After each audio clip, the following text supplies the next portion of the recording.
जय श्री राम। आज जो है उत्पन्ना एकादशी व्रत के बारे में हम जानते हैं।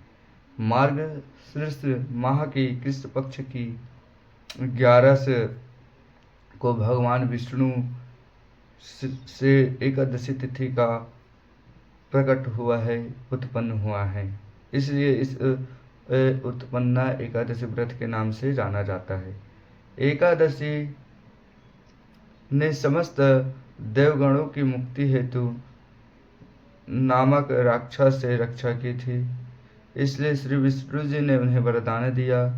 भगवान विष्णु को एकादशी तिथि बहुत ही प्रिय माना जाता है।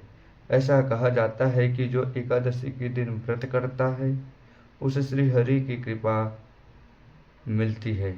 भगवान श्री कृष्ण कहते हैं, युधिष्ठिर, भगवान विष्णु से वर पाकर महात्रता एकादशी बहुत प्रसन्न हुई। पुराणों में लिखा है, दोनों पक्षों की एकादशी समान रूप से कल्याण करने वाली है। इसमें शुक्ल और कृष्ण का भेद हमें नहीं करना चाहिए। दोनों एकादशी एक ही समान हैं, दोनों में व्रत हमें करना चाहिए। अब बात करते हैं उत्पन्ना एकादशी व्रत कब प्रारंभ हो रहा है और उनकी पारण करने की तिथि क्या है।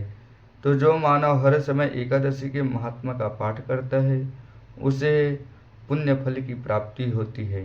एकादशी के समान पाप नाशक व्रत दूसरा कोई नहीं है। इस साल एकादशी पर उत्तरा फाल्गुनी नक्षत्र विषुकुंभ योग का संयोग बन रहा है।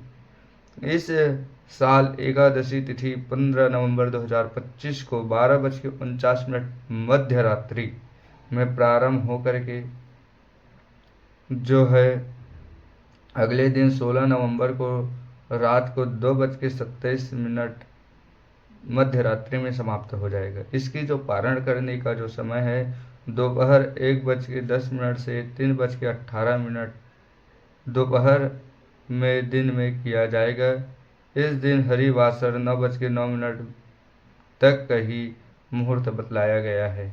अब हम बात करते हैं एकादशी व्रत पूजन विधि। एकादशी के नियम एक दिन पूर्व से ही शुरू हो जाता है। यही वजह है कि अगर आप एकादशी का व्रत रखना चाहते हैं तो एकादशी से एक दिन पहले एक समय हमें भोजन करना चाहिए। वही शाम के समय चावल या तामसिक भोजन से भी हमें बचना चाहिए।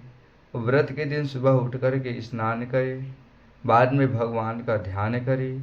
पीले वस्त्र हमें धारण करना चाहिए और श्री विष्णु की विधि पूजन जो है विधि अनुसार हमें करना चाहिए।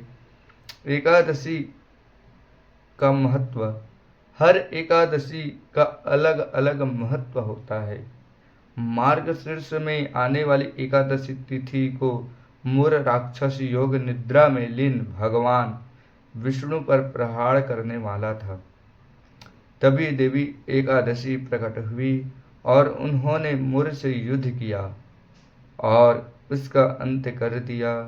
इस दिन देवी एकादशी की उत्पत्ति हुई।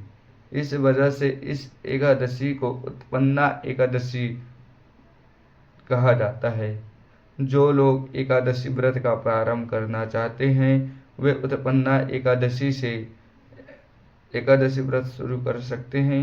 भगवान विष्णु की कृपा से पाप मिटते हैं और जीवन के अंत में उन्हें उनके निज चरणों में उन्हें स्थान की प्राप्ति होती है।